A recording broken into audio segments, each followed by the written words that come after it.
This fireball is from one of the biggest rocket explosions in US history. Here's what we know so far.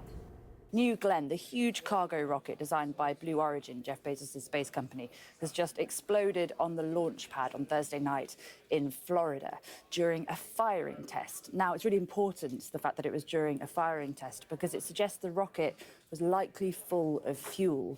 Over 1,000 tons of propellant that you saw in that image. That's hundreds of tons of TNT kind of exploding. Now that, combined with its huge size, has resulted in this enormous explosion. This rocket is 97 metres tall. It can carry 13 metric tons of cargo into orbit, and it's fuelled by liquid hydrogen. When it exploded, people living nearby said their houses shook and that the sky turned orange. Now, as for what actually went wrong, all we know is that the rocket experienced an anomaly, according to Blue Origin. And Jeff Bezos says it's too early to tell what's happened, but there will be an investigation launched because this kind of explosion doesn't just impact Blue Origin and Jeff Bezos. It has the potential to impact the US's space ambitions. So how much does a mistake like this actually cost? Well, we don't know the precise figure for the cost of New Glenn, but it's thought to be around $100 million. It's supposed to be a reusable rocket, which would bring down the cost of it when different bits of it are reused.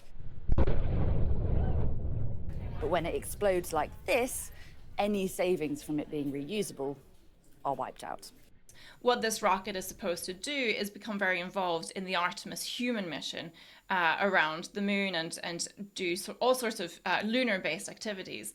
And so the more that we're unable to build capabilities outside of SpaceX, the more the Artemis mission becomes a SpaceX mission, which is not really the direction that NASA wanted to take its human spaceflight.